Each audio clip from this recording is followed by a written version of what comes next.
السلام عليكم ورحمة الله وبركاته. يا هلا والله بالأصدقاء. طبعا اليوم جايب لكم أهم 10 إضافات للتحديث 2.6. طبعا هاي الإضافات كلش مهمة وكلش رائعة، فانتبهوا على آخر نقطتين. تمام، بس قبل لا أروح للشرح أطلب من عندكم الإعجاب بالفيديو والاشتراك بالقناة وتفعيل زر الإشعارات. طبعا يا شباب، الفيديو بالمرتبة العاشرة إضافة مميزة. هاي المميزة تقدر تثبت الدي بي والبوكيسي اللي تحمل 100 طلب. تمام، ما نروح الفيديو التاسع. الفيديو التاسع اللي هو ضافوا لكم مميزة تغيير السيرفر. تمام، إذا كنت على أوروبا أو أمريكا الشمالية أو آسيا، هسه تقدر تغير السيرفر مالتك كل 7 أيام. تمام، لا يمكنك التغيير مرة أخرى خلال 7 أيام. طبعا إذا اختاريت هسه أوروبا بعد 7 أيام راح تقدر تغيره أمريكا الشمالية أو آسيا. يلا نروح للفيديو رقم 8. طبعا الفيديو رقم 8 مثل ما تشوفون ضافوا سيارة. تمام، طبعا السيارة كلش حلوة ورائعة. من يوم مسابقة راح يضيفونها سكنات أو راح يضيفونها السيارة تتصور حالة مكان. تمام، أخليكم ويا تجربة مع السيارة. تمام، طبعا ضافوا لك نقطة هاي تقدر ترفع الستار وترجع الستار الفوق. نروح للفيديو رقم 7. نشوفكم مفاجأة مع الفيديو رقم 7. تمام، هسه أول خيار عندك لازم تروح للإعدادات. تمام، تدخل على عناصر التحكم. تمام، عناصر التحكم المتقدمة، هذا إذا تريد تلغي أو تريد الشغلة. هذا إذا نزلت. تمام، إذا نزلت بساحة الانتظار أو لا، إذا نزلت في مواجهة عدو خليت الانفور بظهرك راح مباشرة يحمل هذا السيف. I got the triple elimination medal. لكم ويا الفيديو بين ما نروح الفيديو رقم 6.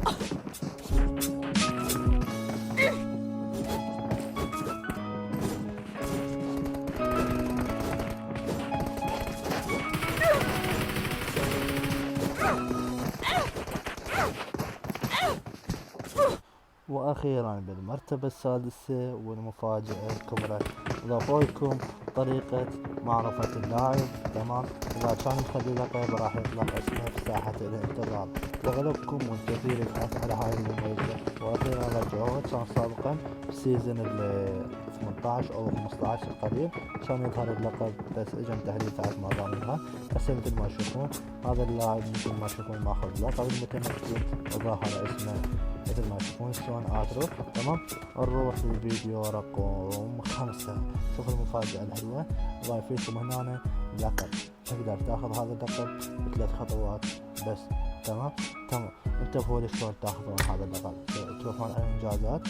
تمام، تقرون انجازات خبير الديناصور. هذا اللقب تملك 3 مهام. تركب التنانين الموجودة او الديناصور الموجود راح يكون لك. اول ما تنزل راح يكون على بيت او بوشنكي او ساحة القتال للمود الضايفي الجديد. تمام، هسه نروح للفيديو نروح للفيديو رقم 4. خلونا نشوف فيديو رقم 4. مثل ما تشوفون الصديق حاليا تقدر تتحكم به. صديق مثل ما تشوفون الرفيق اللي يسمى الرفيق. اوكي، من تموت انت راح تقدر تتحكم بالرفيق مالتك، تقدر تروح غير منطقة. وبالفيديوهات القادمة راح يخلوك تقدر تشوف العدو من خلال الرفيق هذا. تقدر تفتح تقدر تخترق الجدار او تخترق الباب من خلال رفيق مثل ما تشوفون قدامكم بالفيديو. تقدر تروح لغير منطقة مسافة بعيدة بين ما يخلص الجيم مع اصدقائك. تمام، طبعا نروح للفيديو اللي بعده.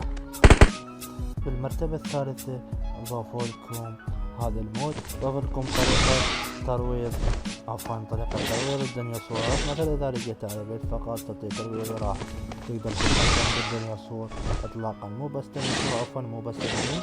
تمام، مثل ما تشوفون اضافوا لكم زر السحب والتقاط. اذا كان عدو خارج المنزل عليك تضيفه بنص الدائرة الخضراء او بنص الدائرة الزرقاء. اذا ضفت نص الدائرة الزرقاء راح تقدر تشيل اللاعب. إذا ما مضيف ما راح تقدر تشيل اللاعب. مثل ما تشوفون نترككم ويا الفيديو طريقة رفع اللاعب. انتبهوا له. تمام، انتظرونا. مثل ما تشوفون هاي العلامة اللي قدامكم هاي الزرقاء لازم يكون بوسطها العدو او صديقك. تمام، يلا تقدر تشيل. غير هيك ما راح.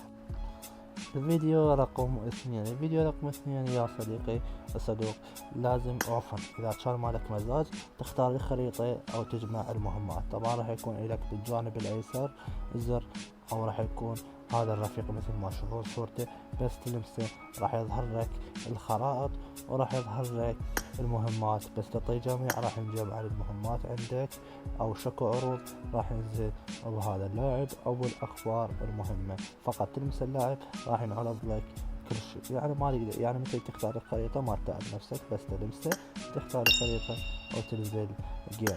خلونا نروح الفيديو الاخير وبالمرتبة الاولى.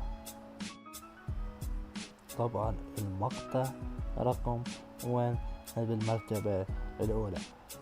يا صديقي أحب أنوهك عن شغلة مهمة كلش داخل لعبة ببجي. إذا كان عندك تدخل على الحساب تنزل لي الآخر شيء الخصوصية والاجتماع. إذا كان لسانك شوية تضغط على الوادم أو تسيب شخص، فحاول تطبق هاي الخطوة. تنزل الأسفل، تعطي تعطيل للسماح للآخرين برؤية موقعي. تمام. إذا اعطيته تفعيل او سبيه الشخص مباشرة، هذا الشخص راح يجي لحد باب بيتك، فانطي تعطيل هذا الزر ما يفيدك. باي باي.